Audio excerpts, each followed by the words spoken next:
Good morning and good afternoon. Welcome to another episode of Before Coffee.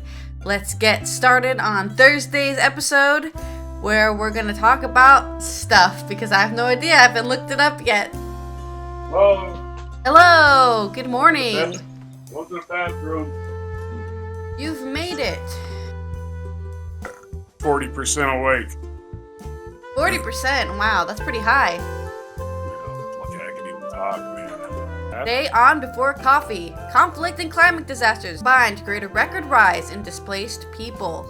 What is the Federalist Society and what do they want from our courts? Soldiers, sirens, and the sign of hope as Ukrainian Opera premieres in Lviv. 5G networks are performing worse. What's going on? Kremlin calls Poland's decision to rename Kaliningrad as hostile act. And give him some credit, George Santos has performed a valuable public service. Today, on the May 11th, 2023 edition of Before Coffee.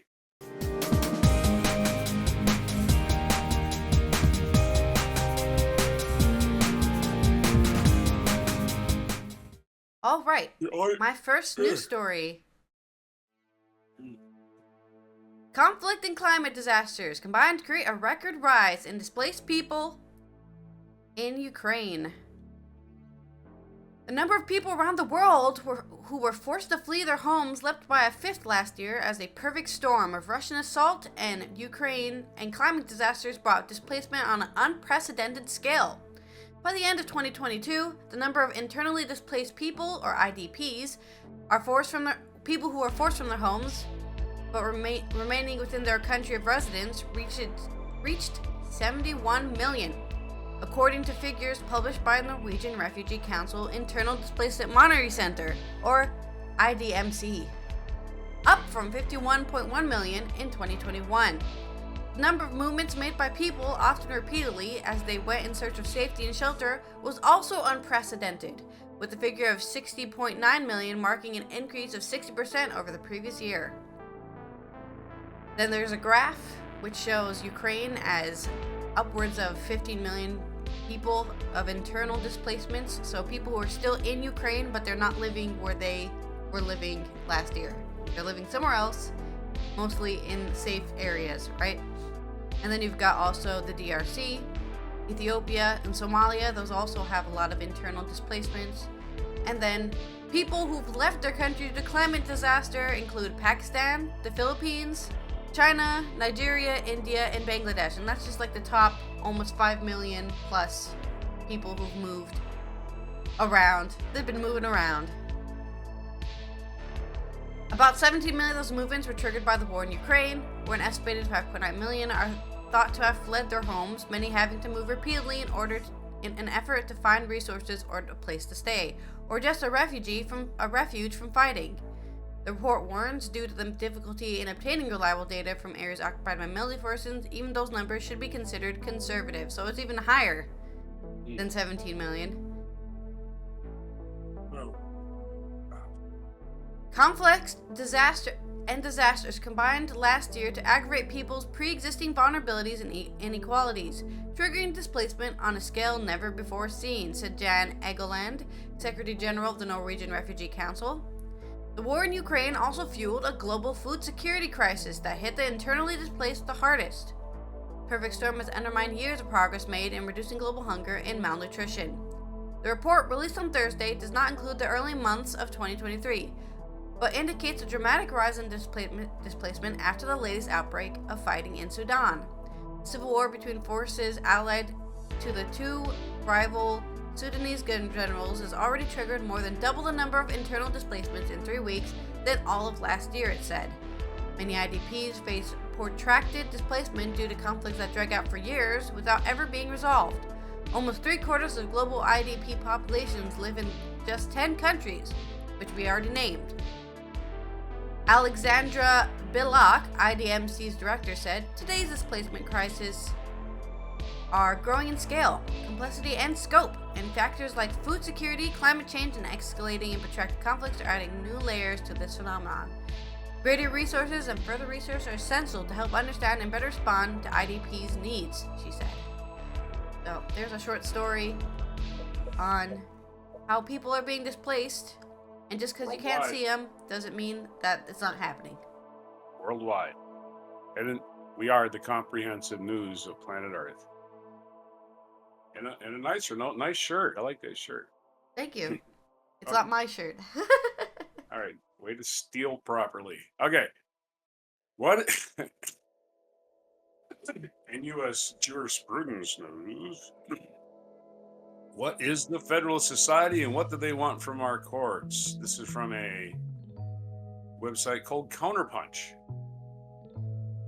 The Federalist Society is the most successful activist grouping. Restart.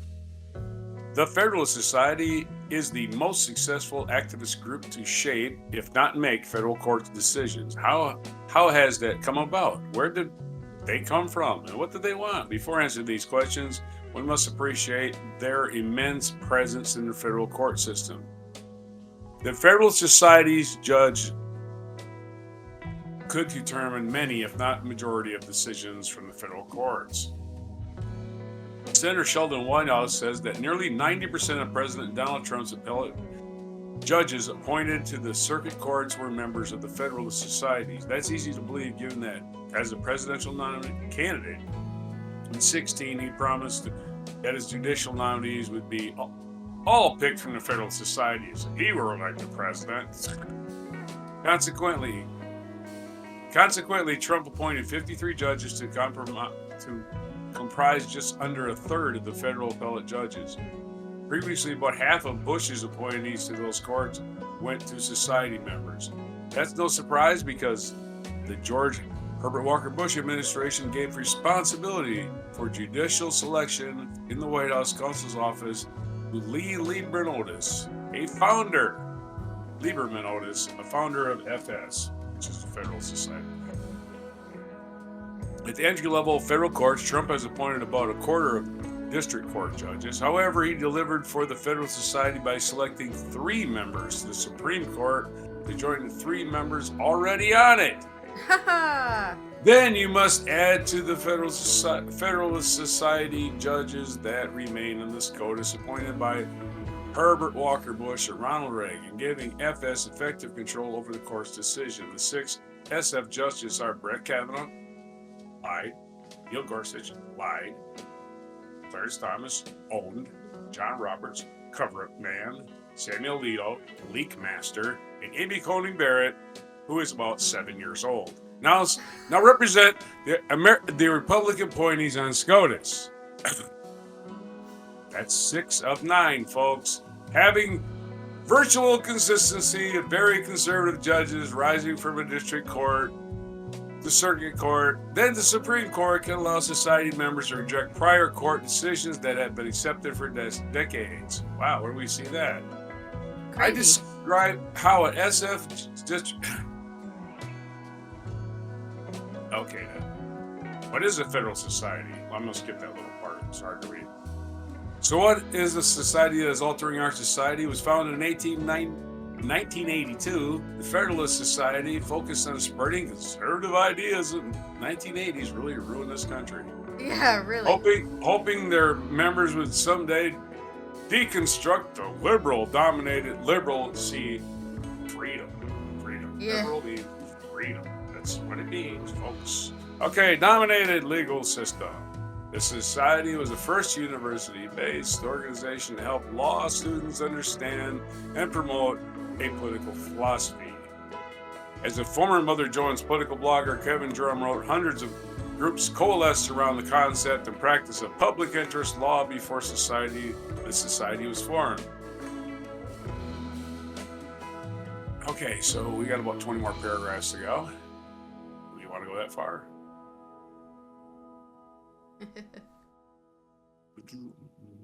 The creation of the Federalist Society grew from a recognition that it was necessary to educate new lawyers and the need to overturn all the established rationale of liberal judges and to protect the welfare of all citizens in expensive business. Supreme Court Justice Lewis Powell sparked that recognition. Before he sat on the Supreme Court, Powell sent a memorandum to the U.S. Chamber of Congress early 1970s framing corporate America's concerns as individual freedom. There we go. Citizens United, the birth of that nonsense. Corporations are people. And democracy in chains. Nancy McLean writes how Hall's memo argued that the American economic system is under broad attack, pointing to environmentalism and the rise of pro-consumer litigation. But most importantly, he urged businesses to aggressively protect their interests in the courts, since they're the most important instrument for social, economic, political change. Why? Because you can get appointed for a lifetime. That's why. The Federal Society can be an instrument for business interests to promote that political change. In addition, it fostered an anti-government regulation philosophy among new attorneys, encouraging them to seek judgeships. Federal Society activism works through a network of the conservative donor organizations that Leonard Leo, another of these people that owns Clarence Thomas, helped create. According to Politico, in 2022, Leo obtained a historic $1.6 billion gift for his traditional legal network of nonprofits made possible by his leading role in Federal Society. Leo's network funds political media campaigns that indirectly help politicians support FS candidates, federal court positions. Between 2015 and 22, Leo's network spent $540 million on policy and political fights, including grants to about 150 allied groups. Federal Society's financial and political success in shaping federal court decisions Federal Society's financial and political success in shaping federal court decisions rests as a result from harnessing conservative ideals to promote the monetary interests of business, which in turn fund expanding their influence. The counterweight of this effort must be to preserve liberal bias in our legal system that has protected public welfare economically and socially from being sacrificed to the open market. Nick Licata is the author of Becoming a Citizen Activist. He's the author of this article. Your story. All right. I remember when I was in school, maybe this is just, my school that taught me this, but I thought justices are supposed to be apolitical. They weren't supposed to be on a certain side. They were just supposed to look at things objectively. I understand that bias will always exist, and I'm not anti-bias, but the fact that so many Supreme Court justices are from the same field or the same house of belief is, obviously, as the article says, very worrying. The Federal Society, including our so-called Attorney General, Merrick Garland. So, and, he's supposed to be fair-minded. Oh, I don't know. Yeah, whatever that means. He sure is dragging his feet on this Trump thing. Yeah. So, once again, liberal means freedom. It just does. It just means, well, you know what? There's many choices. I don't have to listen to this one stupid asshole. Your turn. All right. In more Ukrainian news, Lviv's opera house is magnificent. Habsburg-era froth of red velvet, gilded cornicing, and writhing caryatids. I don't know what any of those words means. I think it's just saying that there's really pretty things in the opera, and it has really nice facades, and nobody bomb it, is what they're saying. Look how great it looks. Please, nobody bomb the opera house. Everybody sings in Italian. And to the casual observer, there's some German operas. I'm generalizing. And to the casual observer, the audience, as they settle into their seats, could have been opera lovers anywhere near Europe, but for a few small details. First, the presence of uniformed soldiers in the boxes and primed seats of the stalls. Second, the pre-show announcement that, after asking patrons to switch off their phones, offered instructions on what to do in the event of an air raid alert. Third, the fact that, before settling into the overture, the orchestra struck up the national anthem, at which the audience rose as one, hands clamped to the chest, and sang with full operatic fervor. The show was a new opera by Yevhen Staniokovich. At 80, one of Ukraine's most significant senior composers, getting its premiere in the teeth of Russia's war. In the wake of the full-scale invasion, especially given Vladimir Putin's insistence that Ukraine is historically indivisible from Russia, culture and the arts are part of the country's resistance. Based on Gogol's short story, The Terrible Revenge, the opera was directed by Andreas Weyrich, a house director of the Bayerische Staatsoper in Munich. I can't speak German, only Dutch. We did some of the rehearsals in the bomb shelter, he said. At times, there were 4 air raid sirens a day. It became a new normal. The opera house itself is a relatively safe position, became a haven in the early days of the war for colleagues from other companies farther east. It is one of the 6 Ukrainian opera houses in the farthest west, though one of those 6, Donetsk, has been under illegal occupation by Russia since 2014. It initially took in members of the Kharkiv State Opera and Ballet Theater, whose building was pummeled by Russian artillery in spring and summer last year. And at the moment, 5 company members of the Lviv National Opera, 2 ballet dancers, 2 set painters, and an opera singer, are fighting on the front line in Bakhmut and Donetsk region. Before the evening's performance, Tara Berezonsky and Darina Litovchenko, who sang the roles of Danilo the Cossack at the center of the Gogol's folktale, and his wife, Katerina, reflected on the power of performing Ukrainian contemporary music during the time of invasion. It's emotional for us not only performing at this time, but because we're giving a message to the audience about what's happening in our shared history with Russia, Berezonsky said from his dressing room, its windows taped up in the ubiquitous wartime measure against shattering glass.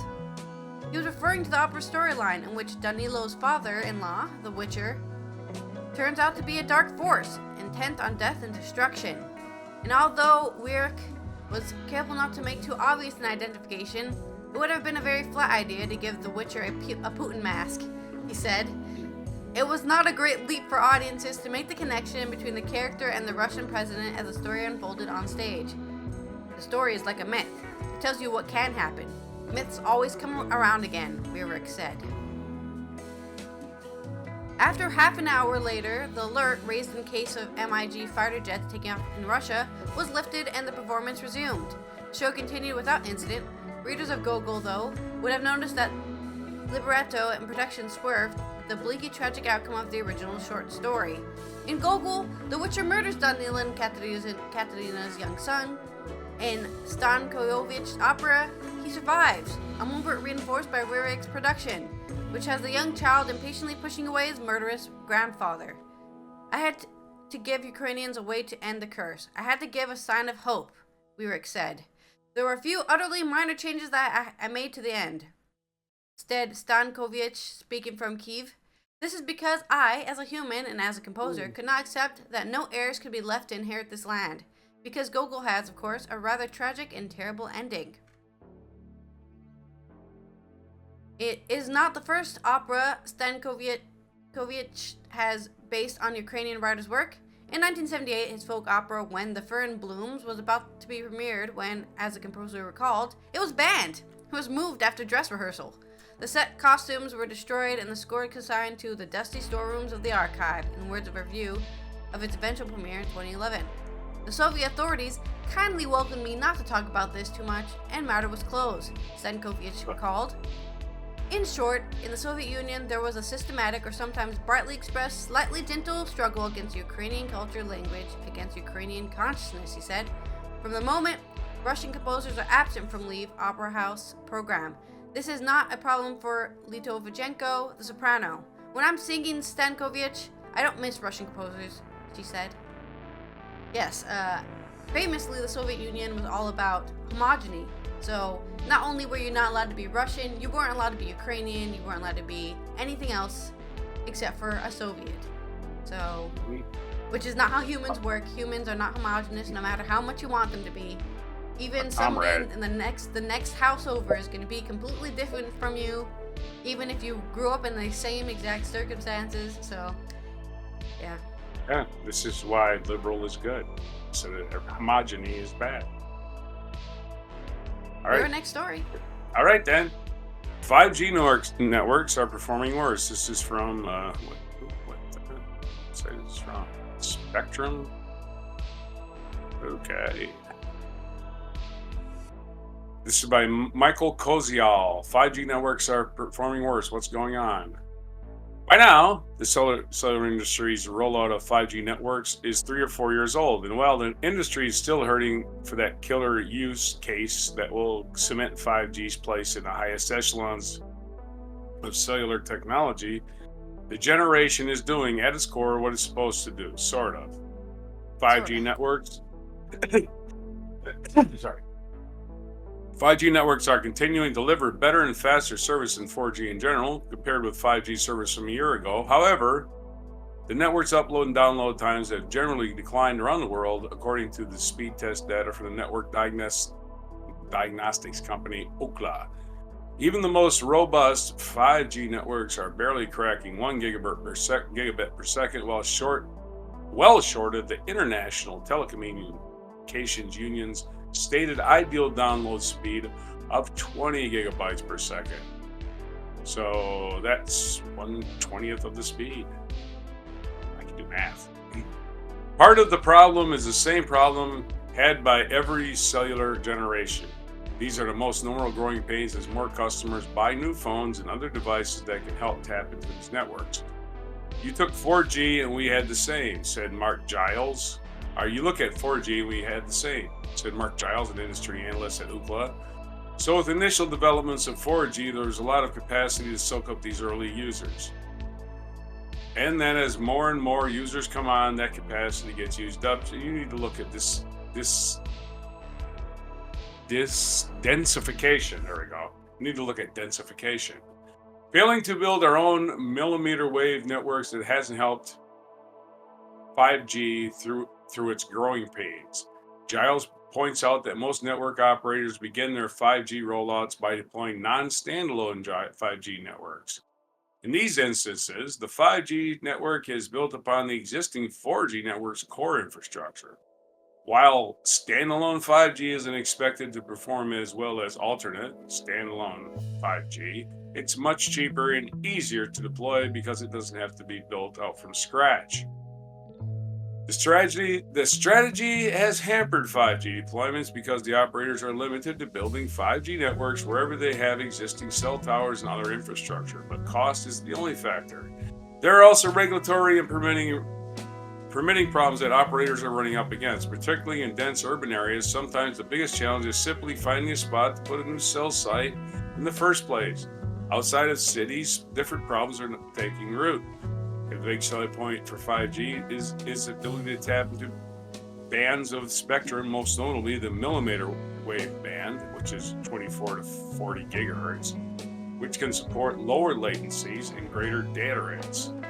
The caveat of all higher frequencies, however, is that they don't travel particularly far. The higher the frequency, the narrower the bandwidth, the less gain for areas. So you got to put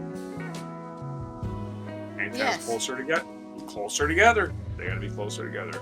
That's great for cities, less so for suburbs or rural areas. As for more people in more places start using 5G networks, there's some degradation in network performance to be expected in aggregate because of that fact. Millimeter wave has also seen barely any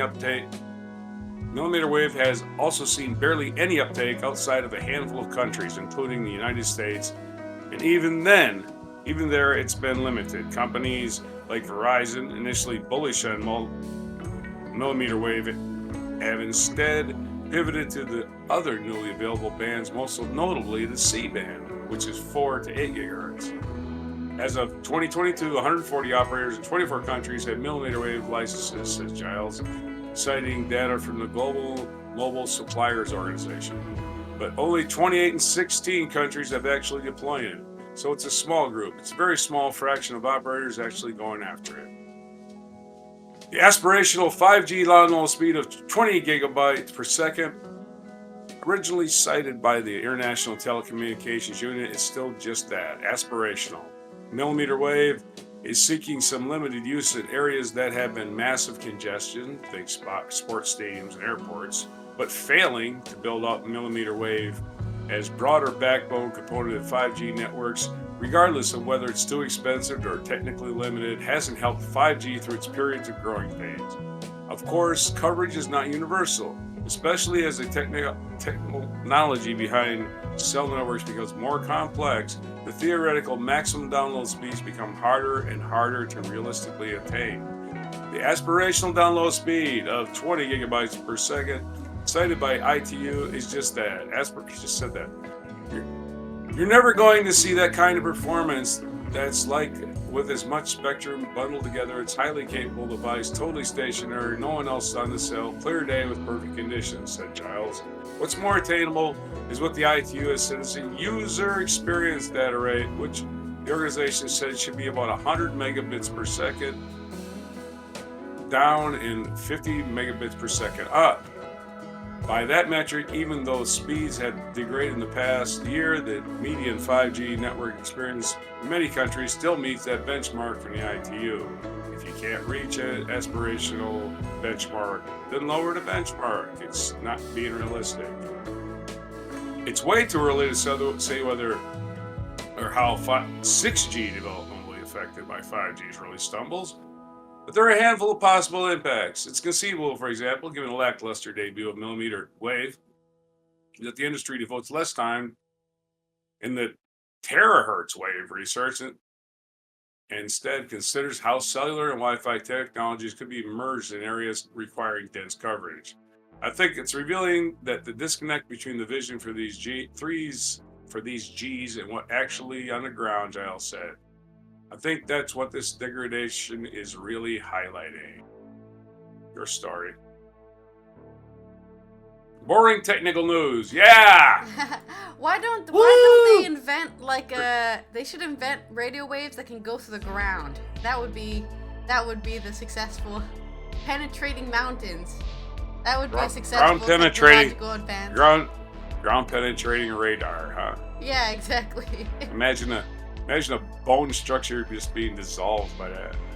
Go ahead. Yeah, probably. Let's have that going all the ways. Yep. In more Eastern Europe news, Poland's renaming Kaliningrad, and Russia is not happy about that at all. The Kremlin has described Poland's decision to rename the Russian city of Kaliningrad in its official documents as a hostile act, as ties continue to fray over the Ukrainian war. Kaliningrad, which sits in an exclave sandwiched between Lithuania and Poland on the Baltic coast, was known by the German name of Königsberg until after the Second World War, when it was annexed by the Soviet Union and renamed to honor politician Mikhail Kalinin. Yeah, okay, so perfect reason to rename it then, because it only recently changed. On Wednesday, Poland's development minister Waldemar Bruda said Kaliningrad would now officially be called Królewicz, its name when it was ruled by the King of Poland in 15th and 16th century. Was that after the first annexation of Poland or the second annexation of Poland? You know how many times Poland's been annexed? Way too many times. Poor Poland. No, it's amazing they even know anything about their history. That's all I have to say. Because they've been annexed so many times. Everybody's like, Sorry?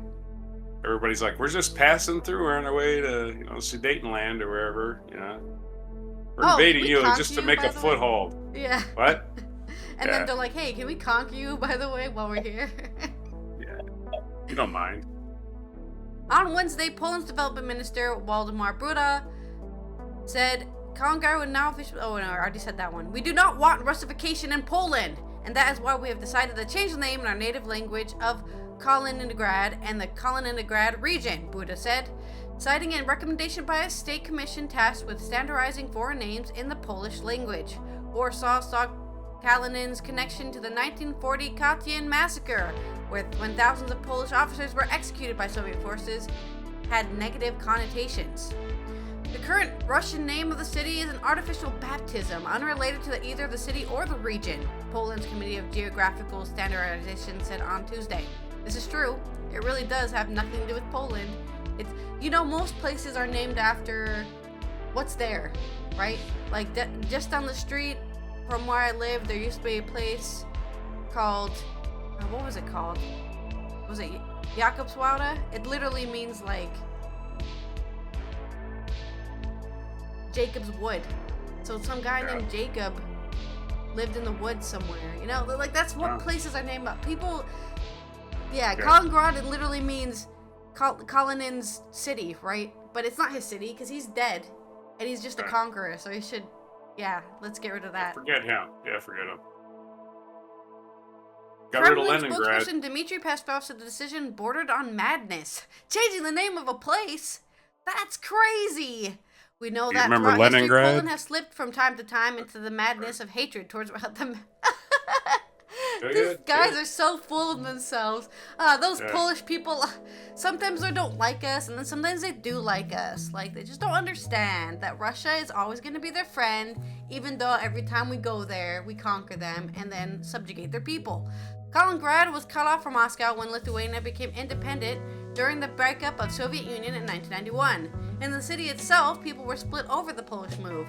This land is conquered by us, by my ancestors. This is our territory, and there can be no Prolowik whatsoever, said an elderly man who did not give his name, because he'd probably get beaten up in the street if they found out there was a pro-Russian living in their neighborhood. Let's be honest. Others appeared to be less upset. One woman noted Lithuania had also renamed the city. It was already been renamed in Lithuania. That's great. Nothing would change apart from the need to change all their documents. If they want it, let them do it, she said. Relations between Poland and Russia have often been strained, probably because Russia is always threatening Poland. Moscow says it liberated Poland when its forces drove out Nazi forces at the end of the war.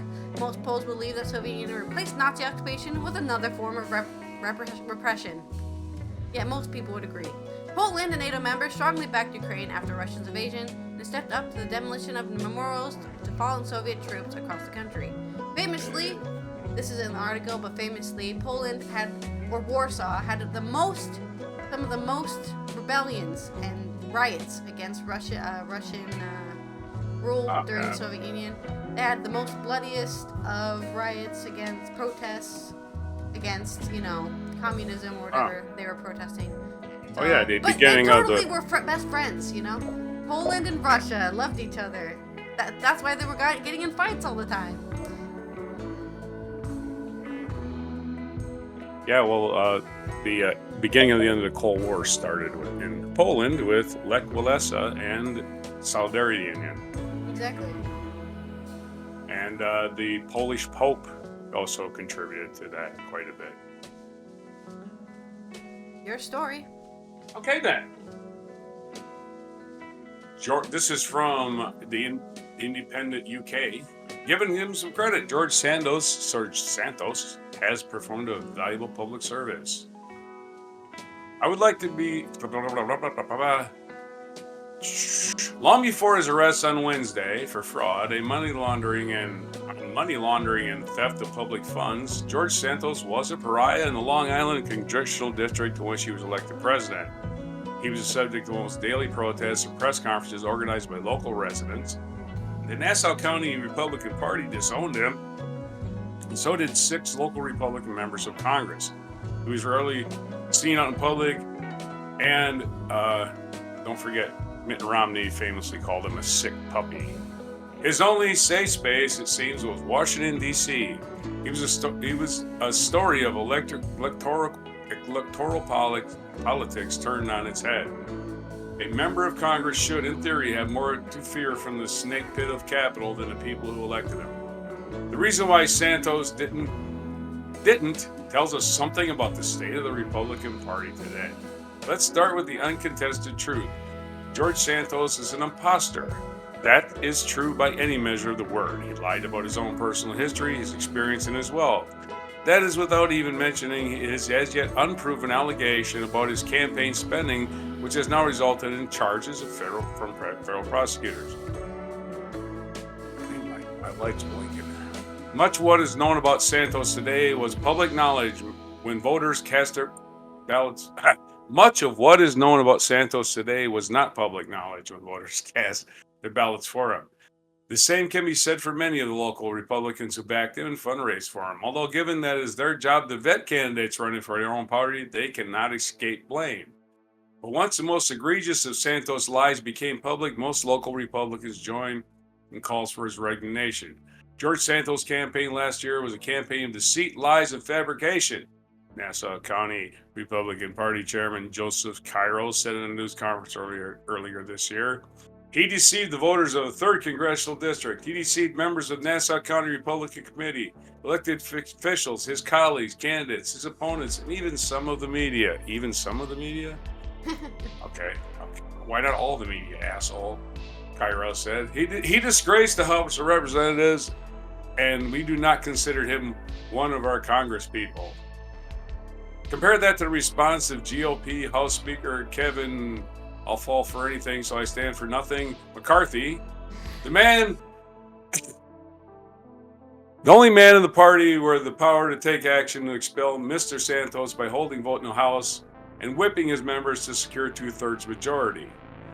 What are the charges against him? Is there a charge against him? He responded when questioned by reporters of Capitol Hill. You know, in America, you're innocent until proven guilty. The voters are the power. The voters made the decisions, and he has a right to serve here. If there is something that rises to the occasion that he did something wrong, then we'll deal with it at the time, Mr. McCarthy added. Even after charges were filed, Mr. McCarthy stood firm. If a person is indicted, they're not on committees. They have the right to vote, but they have to go on to trial, he said Tuesday in response to a report on what that charges were imminent. It sounds like his lawyer. What is the reason for the clear divide between Republicans of New York and the national leadership? In short, naked political necessity. McCarthy benefits from the same basic facts about Santos as everyone else. He can be under no illusions about the con and the character behind it. But after a years-long effort, McCarthy ascended to the Speaker's chair as a weakened leader. Not only had he been forced to bend the knee to former President Trump after publicly criticizing him, his party also emerged in the midterms with a majority, just 4-seat majority in the House. And you take away one George Santos, and you've got 3 seats. 4 minus 1 is 3. And that's not good for McCarthy. After the brutal fight, McCarthy was faced with a choice. He could listen to Republicans who live and work in the district of Santos now represents and remove the imposter, or he could ignore the problem entirely. In choosing the latter, McCarthy reaffirmed the lengths to which he is willing to maintain his tenuous grip on the party. It tells us something about the state of the Republican Party and perhaps Congress that a con man will be allowed to sit in the most powerful legislative body in the world to cast his vote on matters of life and death and war in the interest of serving one party. It also reveals a weakness in the heart of electoral system. There is no mechanism to remove someone in office who has admitted to lying their way to the seat.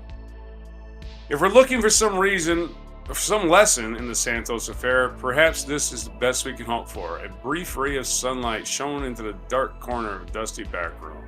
And for revealing this corruption in Congress, we might credit Santos for performing his first and only act of public service. Sure. He's saying that tongue-in-cheek. But yeah. Yeah, sure. That's the deceit going on. And again, one party can just lie and get away with it. I don't know. You tell me. Bunch of liars. That's fine. Lie all you want. Well, I mean, what are we supposed to do? Right? They elected Trump. They like liars. Yeah. Yeah, lie to me. Lie. George Santos, you're a ballerina? Sure, why not? You're a ballerina. Go ahead, be a ballerina. Your story. All right, speaking of the world going to shit. This is what the show's about. The world's going to shit. Ooh, yeah. What a theme. In culture, we're going to talk about a new book being written by Malcolm Harris about greed, eugenics, and giant gambles. I thought we were doing entertainment news, man. The deadly toll of Silicon Valley capitalism.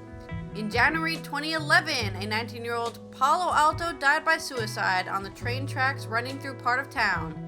Part of a disturbing decade-long pattern of deaths of despair in the wealthy heart of Silicon Valley. The same week, a 19-year-old Chinese worker at Foxconn, the company that built iPhones, also died by suicide. Part of a series of deaths among young people working on the grueling assembly lines of one of China's most famous tech manufacturers. Palo Alto, a new book by American author Malcolm Harris, attempts to understand the connection between these two patterns of suicide at two different hubs of the global tech economy. To do so, Harris digs deeply into the history of Palo Alto, the home of Stanford University, and the town where he grew up. As a teenager coming of age in the early 2000s, he saw the town's international influence grow along with the tech companies headquartered around it and the number of suicides among his classmates. You open the book by writing about a series of youth suicides at your Palo Alto high school and across the town starting in 2002. Why were these suicides so shocking, and why did they attract so much national attention? Quantitatively, the rate was much higher than other towns, which as a Centers for Disease Control and Prevention report confirmed. Even though they couldn't confirm anything else about what was going on, it felt unrelenting. It involved kids who went to college and died their freshman year, and kids who came back after dropping out of their freshman year. The last suicide involving Caltrain by a young person in Palo Alto community was, I think, 2 weeks ago. It keeps happening. How do you understand this sequence of suicides of your classmates? I understood it as a consequence of the exceptionalism of our community. Young people were asked to perform a particular role within the community, which was to work hard enough to justify and perpetuate the privileges of this place. They were having us compete against each other at a very high level all the time in a way that was breaking kids. The school responded by trying to have homework holidays, 2 days in the semester, 2 random days off from homework, where you can play with your friends, which of course didn't work because the teachers had assigned twice as much work the next day. The conditions under which young people were operating, this expectation of hard work leading to burnout and self-destructive behavior, was the solution to some larger historical problems, though I didn't know at the time. But I knew it had something to do with the inequality in America, and it had something to do with wealth. What helped you understand the historical roots of the crisis? I read Charles Marvin's description of the Palo Alto system, a new scientific method of breeding and training horses developed by Leland Stanford in the 1880s. How they were running through these young horses at a higher rate, busting their limbs. That was really chilling. I've talked to people in the community and it resonated with them in the same way. This idea of wasting good material and that still being part of a rational production process under capitalism has creepy resonances with the deaths of these children. So basically what he's saying is they were creating an environment to create the smartest kids ever, the next, Steve Jobs or whatever. Right. But humans aren't meant to be put under that much pressure, and so they jumped in front of trains. Yeah. The original pitched Palo Alto as a part history, part memoir. But in the writing of it, you ended up taking out most of the personal stories. What are some of the memoir pieces that you cut? One of my first jobs was working at SCORE, a for-profit tutoring center in Palo Alto. It was so sad. The tutoring was automated through computers based on behaviorist system. The employees weren't teaching anything. You're acting as a reinforcer, not as a teacher. Checking stuff off, making sure the students stayed sitting at their desks, controlling the reinforcement system, which was all about points and pieces of plastic. It was awful for the students and pretty miserable for the employees. And it paid minimum wage. How did you become radicalized? That would have radicalized me. That working as a tutor, being an enforcer. Yeah. But how was Harris radicalized? I was a left-wing Democrat and wanted to do the whole West Wing thing. But I took my opposition to the wars in Afghanistan and Iraq really seriously, and liberals were not organizing against war. The protests led by radicals and anarchists. That's who I ended up organizing with. The financial crisis is when I came to embrace revolutionary tactics. You can be a Marxist in terms of class analysis, but that wasn't the important shift for me. It was realizing I didn't want the system to continue. I didn't think it can solve its own problems. In fact, I think it is a problem. It was during the votes around the bailouts I didn't want to bail the system out. Yeah, I think the bailout thing definitely radicalized a lot of people. Like, really? Too big to fail, huh? I have to go poor, can't eat, get kicked out of my house, but banks, they'll be fine no matter what happens. Right. Take care of them rich people. Your book Can't have presents a them in the belief in streets. eugenics as one of the most important intellectual threads that run through Palo Alto's history. Is eugenics still a force in this region today? We've seen a huge swing back towards eugenics philosophy in Palo Alto. There are a lot of startups invested in eugenics technology. If you ask people, is that eugenics? They'll say no! But if you ask, are you trying to improve the quality of baby stock? Well, obviously. These people are constantly forgetting the names of what they're doing, intentionally or unintentionally, or as a useful adaptation, because they can sell old school eugenics as some new app. Ooh, if you have your baby on this moon sign during the stars aligned, you'll create a perfect human. One of the wildest sectionary books describes how Jane Stanford, one of the university's wealthiest founders, appears to have been murdered with styrosine, perhaps with the involvement of David Starr Jordan's Stanford president at the time. Why don't more people know about this? It's crazy, right? Richard White, the author of Who Killed Jane Stanford, gives Jordan slightly more benefit of the doubt than I do, but people in Palo Alto know Jordan is shady. They took his name off the middle school. I'm waiting for the Netflix show. Your book follows the history of technological innovation in California before Silicon Valley even became Silicon Valley. Tracing the rise of Hewlett-Packard and Intel, the invention of semiconductor and the personal computer, more recent social media innovators like Facebook and Twitter. Looking back, technological change over decades, does it seem like Silicon Valley is getting dumber over time? Yes, straight up. The leading Silicon Valley companies now, with the tracking investment, is incredibly stupid if you compare it to the 60s, when they were creating microchips. You don't have a very flattering view of Silicon Valley billionaires, whom you refer to as Airbnb bozos, a slack-limbed puppet who have nailed their hands to historical forces. As someone who has chronicled a century's worth of notorious Californian entrepreneurs, what do you make of Elon Musk? We should think about him less. I don't think Elon Musk is going to be an important man in 10 years. He's gotten lucky a few times. He's good at being a gambler. There aren't that many people in the world who are willing to take billions from the Saudi Arabia royal family and gamble it on some stupid bullshit. People who can do things like this, Musk, WeWork founder Adam Neumann, go to sleep and do it again in the morning, are very important to how the economy works right now. They might not be good at anything except being willing to take huge risks again and again, despite the results. In your book's conclusion, you endorse the abolition of Silicon Valley. What is your specific proposal for what should happen? Stanford, an institution, acknowledges the ancestral title of Muwekma Ohlone tribe. The university has the opportunity to lead in returning land to indigenous tribes. Hell yeah, I love this guy even more. I'd love returning land to the indigenous. Yes, if Stanford wants to change things, they have new climate school. I have this new climate school I was just reading about, with oil and gas companies directly involved.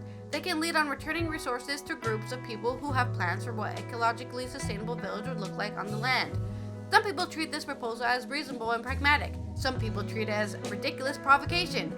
I think these kind of transfers are the only way humanity can move forward. As a book with a bright Instagrammable cover and an impressive heft, Palo Alto seems designed to be one of this summer's trendy leftist beach reads. I don't know, okay, but I think I would get angry if I was reading this book. I would not be like, oh, nice day at the beach. I'd be like, I need to listen to some music to get my rage out. The New York Times assigned a reviewer, for instance, who wrote, Karl Marx's long shadow darkens every page. What happened there? You'd have to ask them. It looked like a political agenda. The Times review was a real outlier. Even the conservative publication said this guy is a dirty commie, but we like the writing. Have you heard any responses yet to your book from Palo Alto's current tech bros? No. I've seen a little poo-pooing from Twitter venture capitalists, but I don't think they've read the book. It's only been out a couple months, and it's long, especially for anyone who's like, I work 17 hours a day answering emails. I'm skeptical of people who've already finished it. And that's our little short interview, or I guess long interview from Malcolm Harris, who wrote an entire book on Palo Alto and the crazy Silicon Valley capitalism that has been running wild for decades now and is really meeting its end. Turning people into mindless drones that just perform tasks. Okay, so this day in history, 1811, conjoined twins Chang and Eng, who'd gained worldwide fame in the 19th century, were born. Conjoined twins, otherwise known as Siamese twins, which became because of them, I think, became the word. Yeah. It was because of them. They were born in Meklong, Siam, which is Thailand. 1846, James K. Polk asked Congress to declare war on Mexico on this day. 1885, American jazz cornetist King Oliver was born in Bend, Louisiana. In 1988, American composer Irving Berlin was born in Russia. In 1894, railroad workers for the Pullman Palace Car Company went on strike. The protests continued for several months until the federal government intervened. Good for them. 1910, Glacier National Park was established in the Rocky Mountain Wilderness in northwestern Montana. In 1918, American theoretical physicist Richard Feynman was born in New York City. There you go. 1943, World War II, U.S. troops invaded Attu, one of the Aleutian Islands captured by the Japanese in 1942.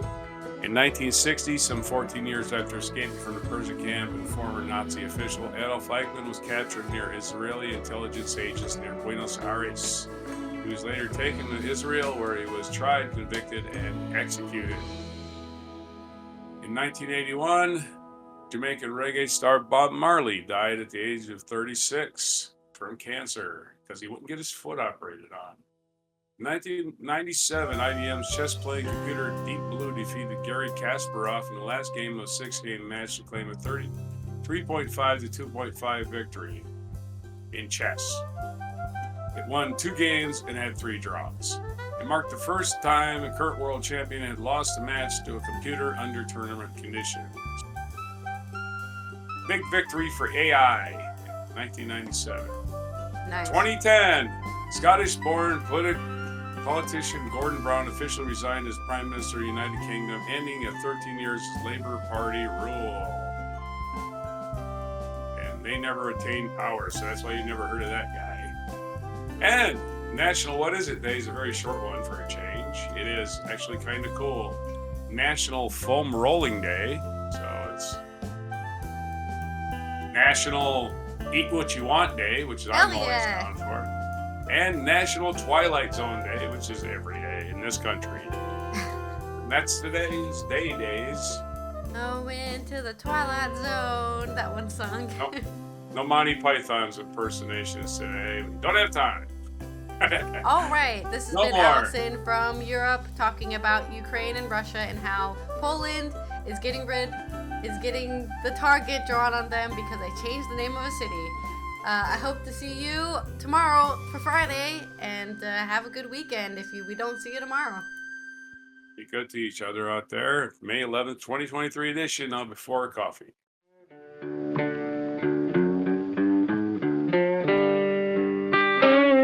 Be sure to hit the like, subscribe, and notify buttons, and follow our other channels, Toxic Alley, History of Gravy, and Scratchy Old Records.